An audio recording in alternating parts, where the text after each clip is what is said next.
our major speaker. Thank you, Ifoma. Um, Thank you so much, Sarah. It's good to hear your voice again. I'm sure everybody wants to see my face, but I'm camera shy. Let's see. Um, okay, this is my face. Can you hear me? Yes, I can. Okay. So I'm happy to meet everyone. I think I recognize so Israel. I recognize a few people from here, and thank you for the opportunity to talk about um, what it is like studying in Germany. I've okay. Maybe I should share my slide then. Um, okay.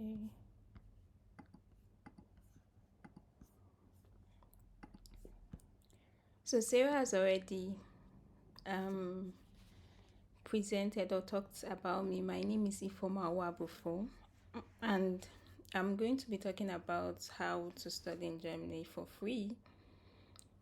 So this is me. This I was at the Mercedes Museum in Stuttgart. So I did a BSc in mathematics at Kaduna State University, then an MSc in mathematical sciences at AIMS Senegal. AIMS is African Institute for Mathematical Sciences. It has 5 centers in Africa, Ghana, Cameroon, Rwanda, South Africa, and Senegal. I went to the one in Senegal. Then I also did an MSc in machine intelligence at the same institution. And my school had a partnership with the University of Tübingen, which was what brought me here first. So they have this 6 months internship where you do something related to machine learning. So I was here for, it was actually intended to be for 6 months, and later it was extended to 9 months. So the professor I was working with then offered me a PhD position, which was how I started to do a PhD in at the University of Tübingen. So what this also means is that I did not go through the application process for a PhD. So it was just offered to me and I didn't need to do anything. But as we go on, I would explain to you like what one would do if you don't have such an offer. So this is Tübingen. It's a very small city. It's in the state of Baden-Württemberg, which is at the south, very south of Germany. It has 90,000 K residents, about a little bit above 90,000, and then comprises of 28,000 students. So it's actually called a university student city because it has so many students. It's close to Stuttgart, and also one of the reasons why I decided to stay in Tübingen is because of it has a very vibrant community in terms of AI, and it's part of the top 4 universities that does AI in Europe. So it's a big deal. So there are different ways people actually study in Germany. We have what is called Ausbildung, which is like a vocational school. So when I came as an intern, I was somehow under this program, even though I didn't directly apply to it. I'll talk a bit about it. And then you can come for your bachelor's, graduate, of course, master's and PhD. So what is Ausbildung? Ausbildung is simply like vocational training, irrespective of what you studied in school. You could come and get some kind of hands-on training.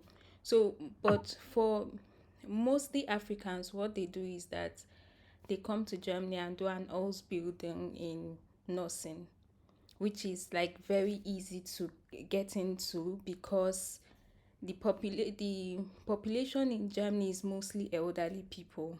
So what this means is that they are in need of young people to work, and also because these older people get sick often, they need people to take care of them. So mostly people come to Germany to do Ausbildung in nursing, and after that they could proceed to do maybe a master's or a bachelor or whatsoever they want.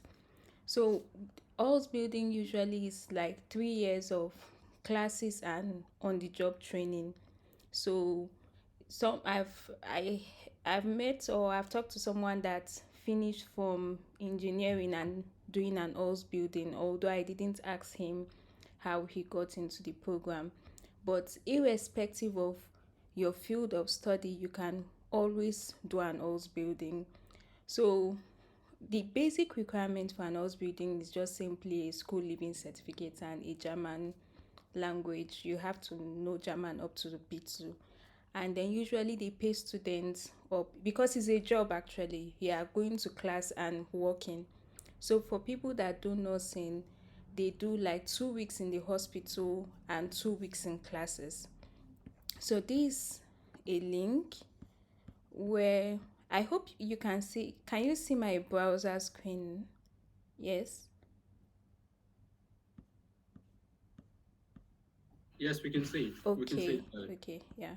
So this is like the also another problem is like you always have to translate because things are in German. So what I have is like um a translator, like I could translate, yeah. So this you can search for anything. So maybe in engineering, like I don't really know the process because I didn't apply, but this is something you can do. And so for nursing, which is very popular, like I said, usually you just apply to the hospital or whatsoever, but you need to have this requirement that I mentioned. Okay, so the slides will be available to you later, and then you can check up and make the necessary applications. Okay, so that's that for the Halls building. So one thing about Germany is that most of the education in Germany is tuition free. Like yeah, almost paying nothing. But so in Germany you have 2 semesters, the summer semester and the winter semester. And for what you usually pay as semester fees, which depends on the school, from 75 to 300 euros per semester. And because tuition is free, what happens is that for international students, you need a block account. So that is if you don't have a scholarship. You need a blocked account. That is, you have an account where like 11,000 K plus, it's 984 euros per month. That's the stated living expense, how do you say this now? The amount of money that a student should have. So you multiply it by 12. So that will be the amount of money you need in a block. You have to have in a blocked account. So this means that the account, you don't have access to it, and when you come, it will then be like every month the bank will then give you this 984 euros per month. So it's difficult for some people to get this. So what people do is that there are organizations that actually help people get a blocked account, because as a student you can actually work. So it means that and 900, or you could be able to make this kind of money in a month. So what they do is that they then pay back whoever did the blocked account for them. So, but this is just to let you know in case you don't find a scholarship. But most of the tuition in Germany is free. You just have to pay semester fees. So my school, we pay about 160 euros per semester. But as a PhD student, I don't even need to register. So it's quite different than in other, maybe in the US, for example. So the way, maybe I'll get back to that later. So these are the most common funding bodies that give scholarships: the PTDF, DAD, Erasmus Mundus Joint Masters, and then I would also focus on graduate schools, which is something I'm familiar with. So I'm sure most of you already know about PTDF, but I just want to show you what it's like. The application for this year is already closed, but usually what happens is that you just go here, you create an account, and then there are some requirements. So the PTDF offers masters and PhD opportunities or scholarships to people, and you should have at least a 2-1 for a master's, have completed NYSC, be computer literate, blah blah blah, and have a statement of purpose. And after you apply, what happens is that there will be an interview, and if you pass the interview, then you would then apply. So when you're applying for the PTDF, you select 3 schools that you want, and after that, if you get in, so the schools should also give you admission. So what then happens is that if you select maybe a school in Germany, then you proceed and you'd sort of, so they would, what this means is that they would also, because you need to show a proof of funding at the visa office. So they giving you a scholarship means that you don't need this 11k euros that I talked about. So they giving you that proof of funding is what will then allow you to get a visa. So for a PhD, these are the requirements. You should have completed NYSC, be computer literate, and all of this. So you can go through it, but for this year, it's closed not long ago. So this PTDF. Okay, and then that is, I think, the scholarship body that awards the most scholarship. So on this page, what you do, so there are different kind of scholarships. Masters in all academic disciplines, research grants, study scholarship in STEM. So you can actually search by country to see, okay, what kind of scholarship do you qualify for? And okay, I'm searching here. Why is nothing coming up? Okay, yeah. So these are the scholarships that as a Nigerian you qualify for. The research grants in Germany. So this applies to PhD students and also postdocs. And so these are the different scholarships you can apply for. Then also you can also search in terms of maybe you are interested in a graduate school, and what subject you're interested in, say engineering. So there are 49 scholarship options. So you'd just use this to narrow down like the scholarships you want to apply for or the schools you want to apply for. So also, usually schools also have scholarships, but the issue with those scholarships is that it's only after you've been admitted that you can actually get the scholarships, and they don't give a lot of money as such. So that's where that and Erasmus or PTDF comes in. The same thing with Erasmus Mundus. So what this scholarship is about is that it allows you to study in 2 to 4 countries in Europe for a master's. So the same thing, you would select, so this is just the country of choice where you would want to study.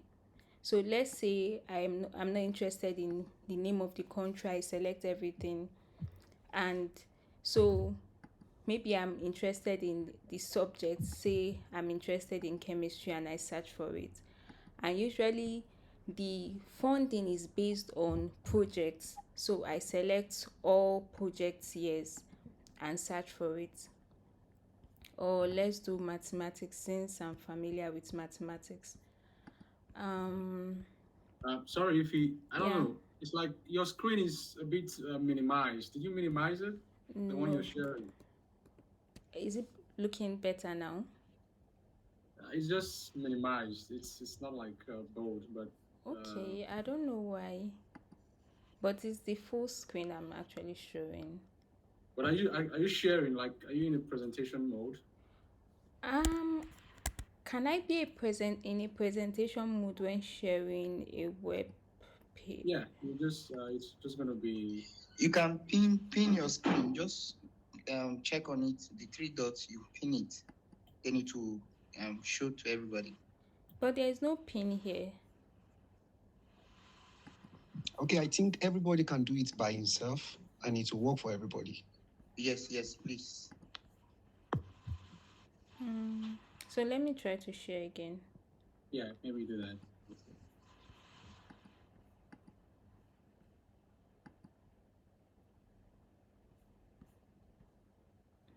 Okay, I think this is better now. Yeah, that's there. Okay. Okay, so I wanted to search for mathematics. So maths. And then I search for it. Now, so one thing that maybe I should mention is that getting a scholarship is not easy. So for me, I also started looking for scholarships from 2019. And that is immediately like as I was finishing CASO, I was like, yes, I want a scholarship and I don't want to study in Nigeria. And so applying to Senegal, it wasn't my first option actually. It's not what I wanted, but I just had to apply. So even when I was there, I was applying constantly every year. It was only in 2023 I applied to 3 schools and I got all 3 schools. So just imagine 2019 to 2023. That's 4 years. So what this means is that you have to constantly search, and it's not easy to search, and you'll be confused in most times, but you just have to continue. So this is like I hope you saw how I searched by country. I don't know universities, so I just decided to search by field of study. Maybe I should remove this chemistry since I don't really know chemistry. So this, what it brings up for you is then the different kinds of programs that you could apply for. So you have this intermediary mathematics and whatever. So if I click on this, or interdisciplinary mathematics, it brings up a page. I don't think they're accepting application for this year or at this point. Okay, so here is the apply button. So I just click on it, and then this was in February 2024. So assuming it was open, I would have started my application. So this is showing that it's a 2 years scholarship, and it's worth 49,000 maximum.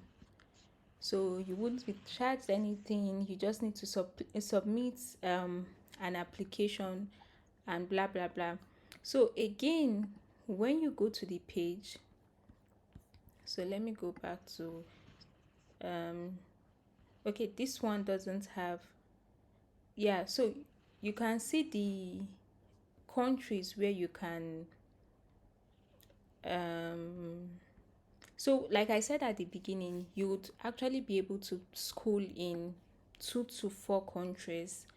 So when making the application as well, you will then decide which of these countries they are going to show to you want to study in, right?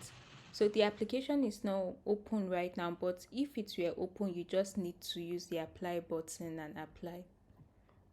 So that's that for Erasmus Mundus. So coming to where I think I'm most familiar with is graduate schools. So this is where you typically apply for PhD opportunities. Now, the system in Germany is quite different from other countries, maybe the US. So what happens, you don't have like a state fund, like professors are not paid by the universities. So as a professor, what they do is that they submit grant requests. So they write, so there are bodies that actually fund professors. And so what they then do is that they look for people that can fund them, and from that they are funding, that's how they fund your PhD as well. So it's not the typical system where maybe the government pays for them or something. So which also means that when you are doing a PhD, usually in the sciences, I think in the arts it's different. You are then you are given a working contract. So I have a working contract. So this means that I'm regarded as being employed. And it also means that I don't need to register in the university. So for example, here I said I'm doing a PhD in, I don't even know what the title of my PhD is going to be, because you wouldn't decide, or you can't know at the beginning. It then depends on the project you do. I know I'm doing something broadly in computer science, and the lab where I'm in, we do computer science, we do neuroscience. I could even, if I like, get a degree in medicine. So I'm then the one that would then think about, okay, which of these degrees will be beneficial to me. If I say I want a PhD in neuroscience and I come back to Nigeria, would I really be able to work in the neuroscience sector in Nigeria? So the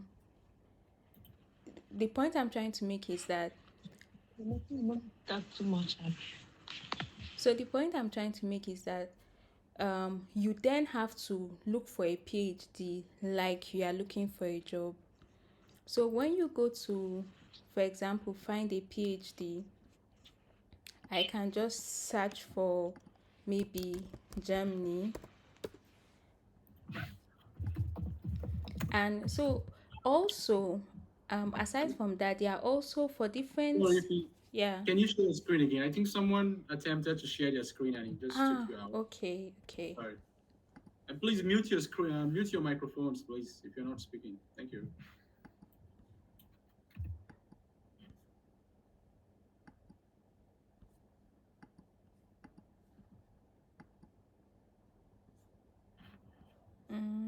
Okay. Yeah. Thank you. Yeah, so like I said, for me, I didn't go through the application procedure, but we have what is called graduate schools in Germany.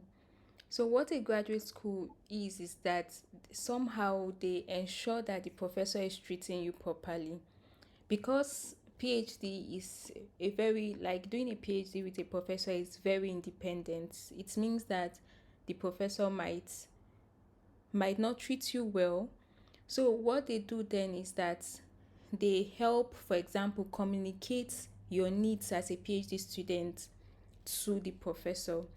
So another caveat to this is that because professors get their own personal funding, it means that if, for example, in 2024 they have funding, a 5-year funding or a 4-year funding in Tübingen or even in Germany, and after the 5-year funding they don't have any funding again, what it also means is that they might leave Germany or Tübingen. And so students face this dilemma of, should I move with my professor to the country or to the university he or she is going to, or do I stay? I think that's the difficult thing about studying in Germany. So it also means that when you are looking out for or when you are looking for a PhD, you have to ask questions like, where is my funding coming from? How long is the funding? What would happen if you have to leave to a new country? And questions like this. And also, if the university where you are in has an associated graduate school, it will be nice to be there, because if something like this happens, the graduate school can even facilitate the process of you getting another professor. So I belong to the IMPRS, which is the International Max Planck Research School.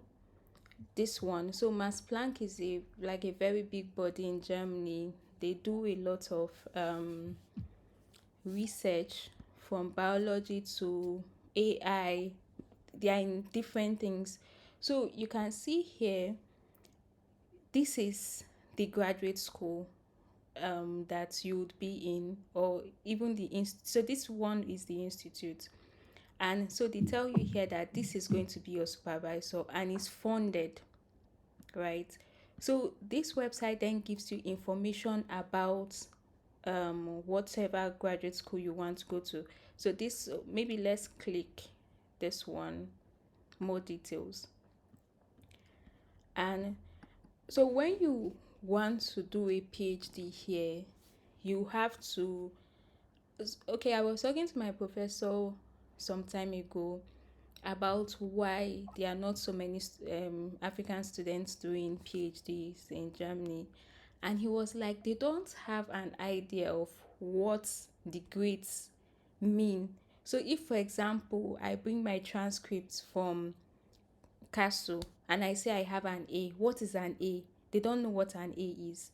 So I remember when I was making an application to one university, I had to create a spreadsheet to say this is what A means, this is what B means. So if you are writing a cover letter, or you are asked, or you want to submit an application, you have to help them understand what this grading system means. If I have an A, it means I have between 70 and 100. Another thing is that because they do not have a lot of information about the study system in Africa, it also means that you have to show that you are very fit for the role you are applying for. Like I told you, it's a job. So you have to show that, okay, I really know how to do this. So beyond your grades, you should be able to demonstrate that maybe you've done 1 or 2 projects in what you're applying for, and maybe something that they can relate with. You've written a blog post. I remember when I was applying for the internship, because I also had to apply, like I could tell that they went through I have a Medium post, or I have a Medium account.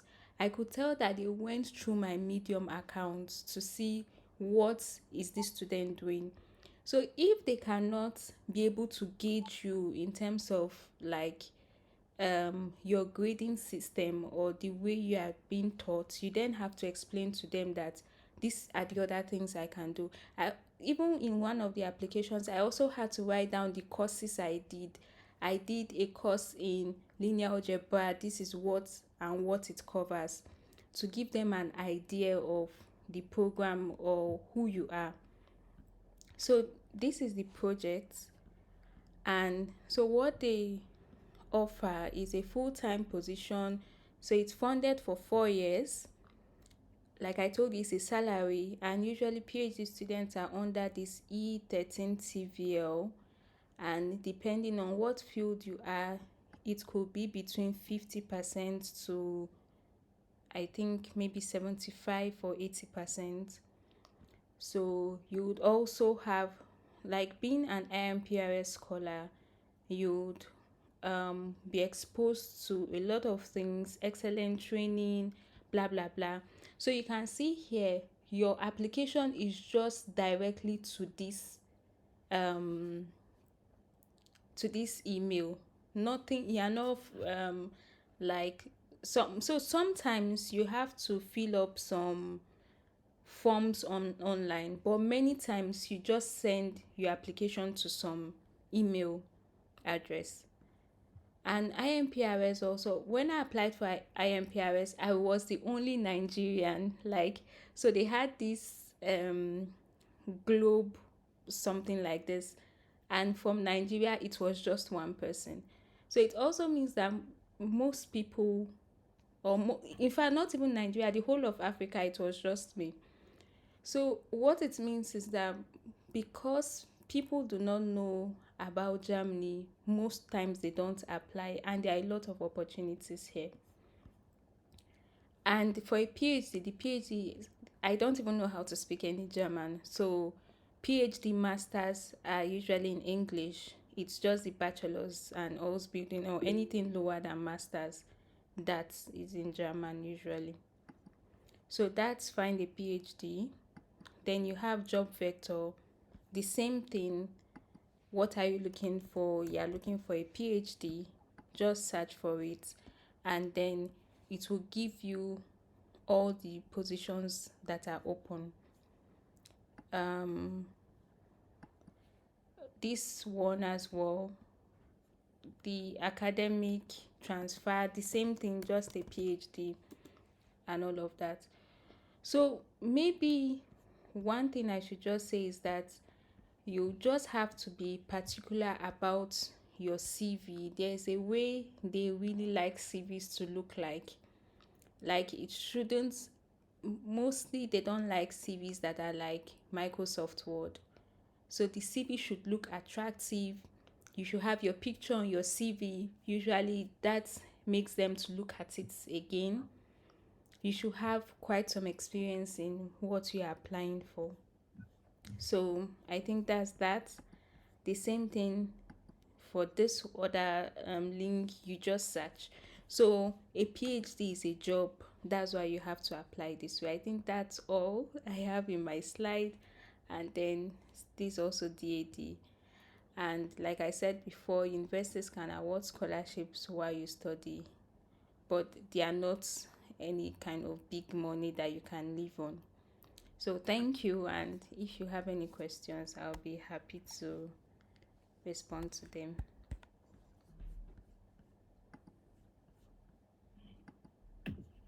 Okay. Thank you, Ify. Please, can we give you Ifeoma a round of applause, please? Just let's give her a round of applause. You can send messages in the chat box to show appreciation. Thank you. Thanks for that wonderful, piece, for sharing with us.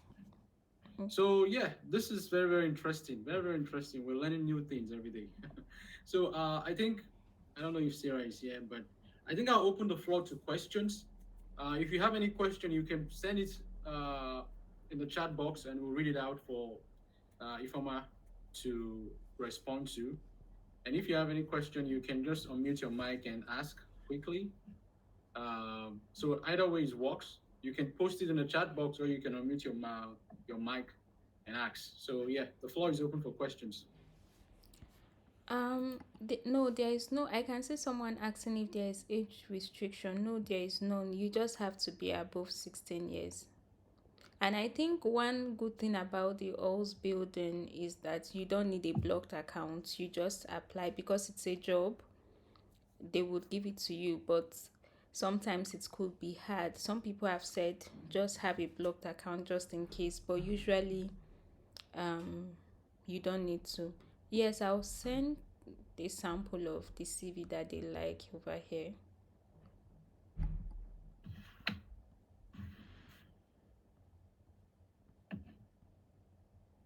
Yeah, mine is not a question, but I'll really appreciate if you can share the slide with us. The slide you just presented. Yeah, I will do that. The slides will be shared with the house after this. Okay.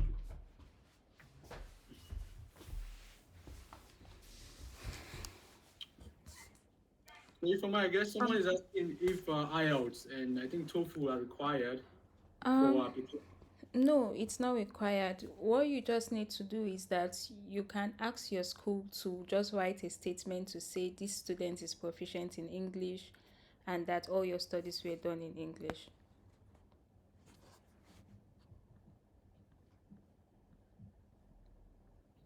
Okay.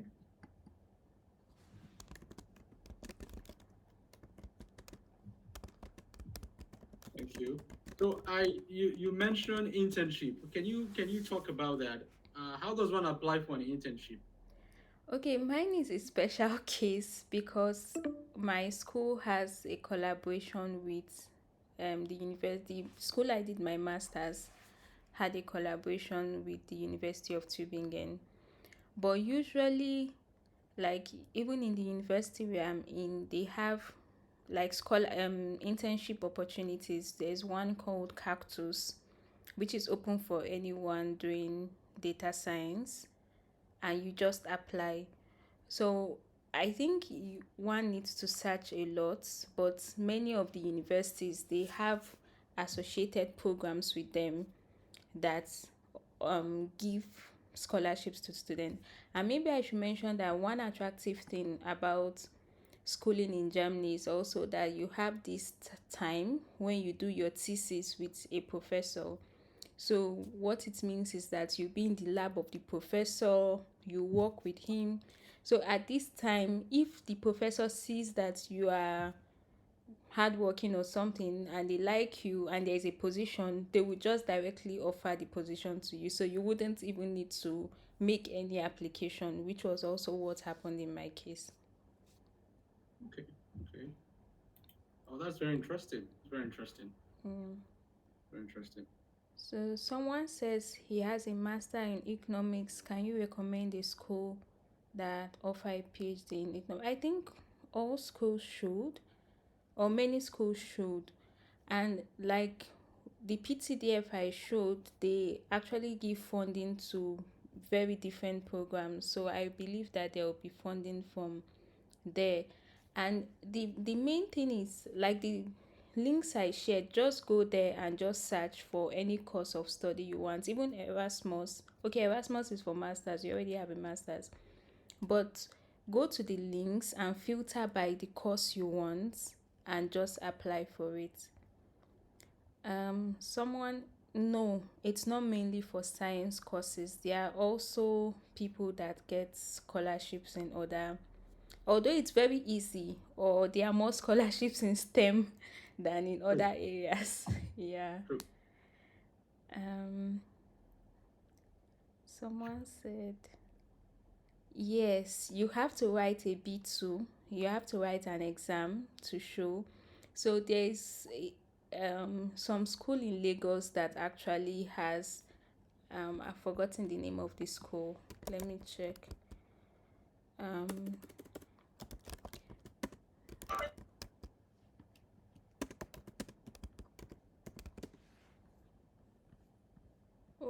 I've forgotten the name of the school. Oh yeah, Goethe Institute.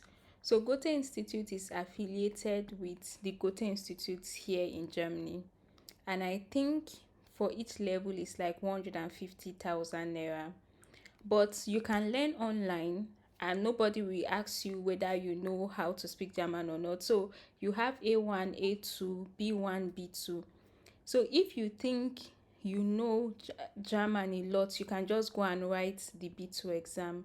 There is this website or this YouTube channel that actually has, you can actually learn everything or from beginning to the end somehow, and then you just go to write the exam. So the important thing is that they see that you have the certificate. And so for the Ox building, you have to do an interview. So you should be able to speak when you are doing the interview.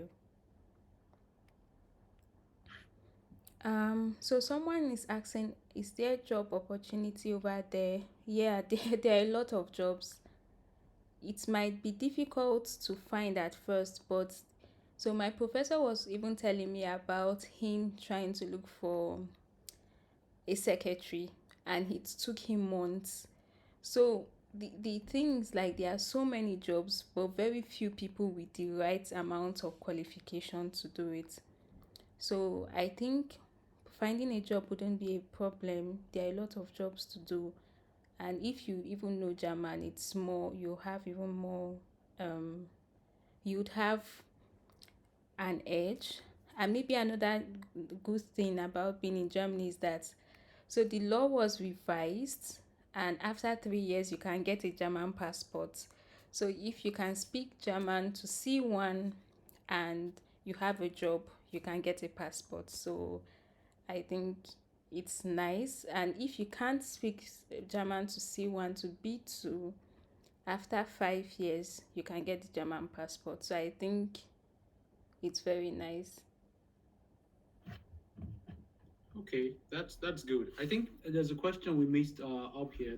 The person was asking if you can write a cold email directly to a professor. Yes, yes. So it's just that sometimes the websites are difficult to navigate, but usually if you see a professor you like, you can search his name online or her name online.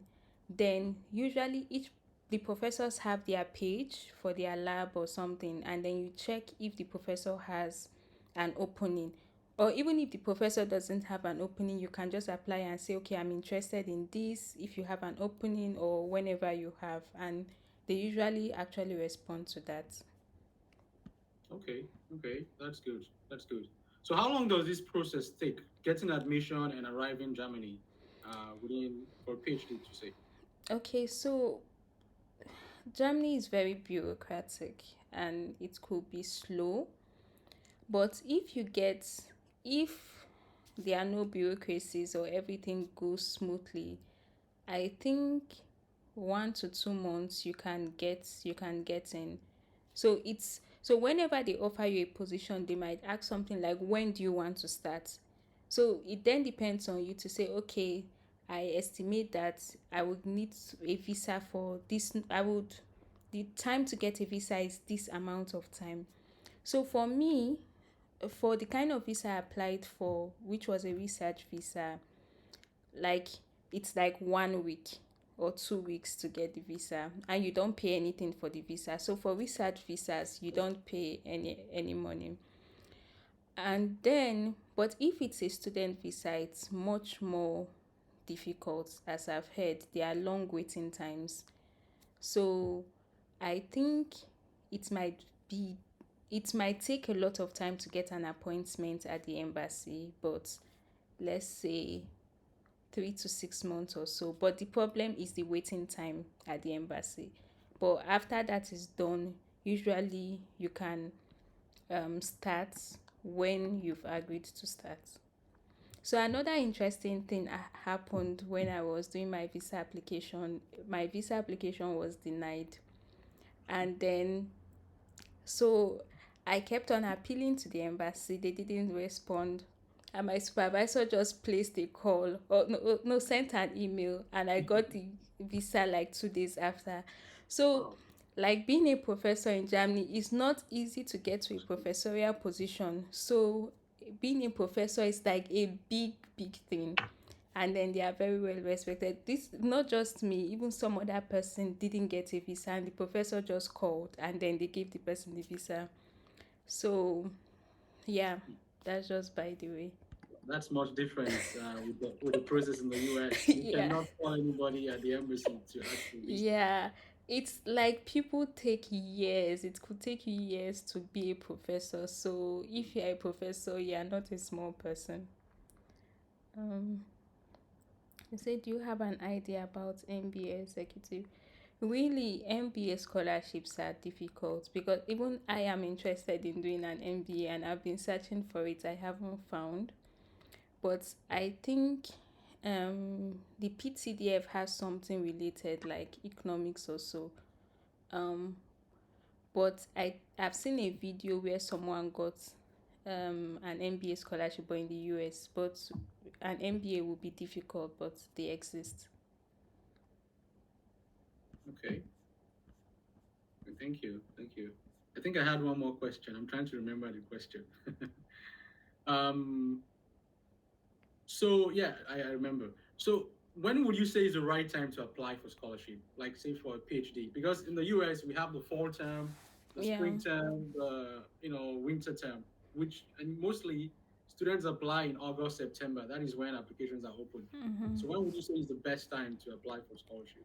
So because like I said, the funding are individual, like people come in any time of the year, but usually from November, like graduate schools open up applications. So if you are applying to a graduate school, I think October, November is the time you apply. But it's actually all around the year. The take students at any time of the year.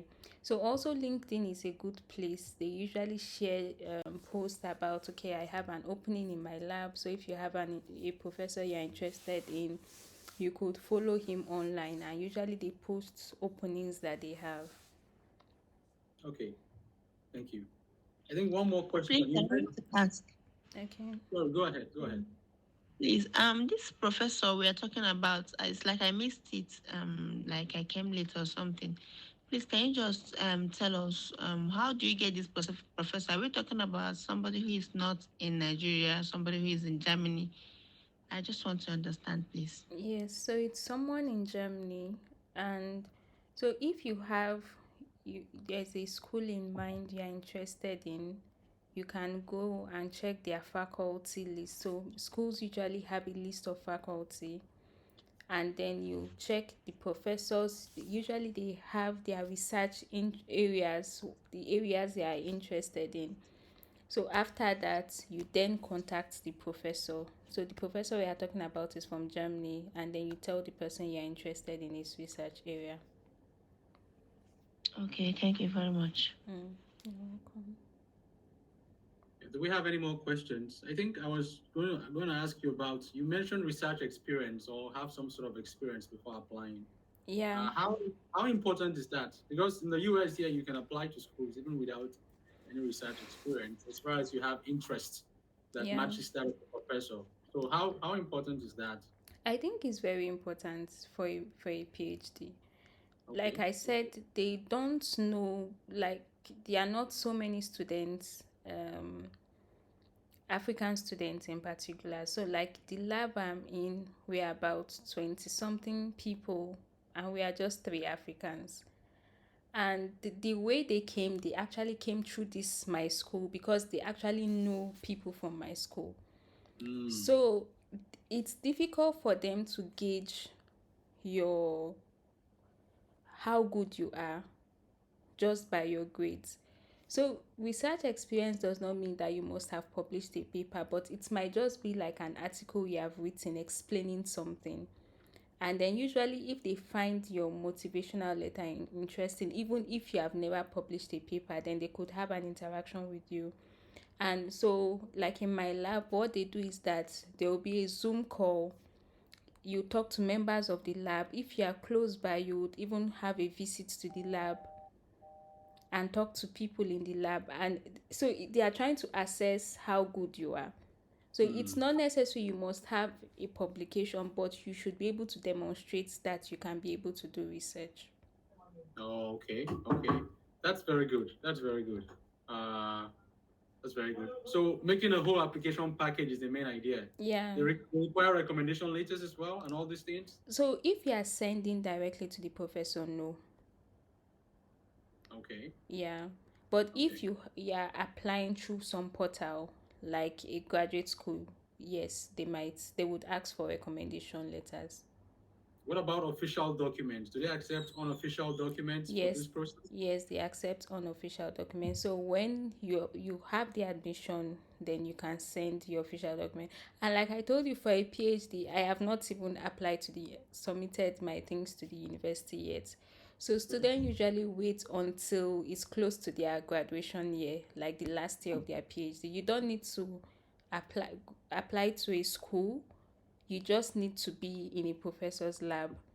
So when it's then time for you to write your thesis, you then have to go and register in university. So it's not like the US where you must be affiliated to a university. So in your 4th year, you can be like, okay, I don't want to be at the University of Tübingen. I want to be in some other university which my professor is affiliated with, and then you just go there and register. I see. Okay. I think we have just 2 minutes before our time elapses for this meeting. But meanwhile, I think we've really done, you've done justice to the questions asked. Your presentation was also very good. So Sorry, I have a question. Sorry. Okay. we have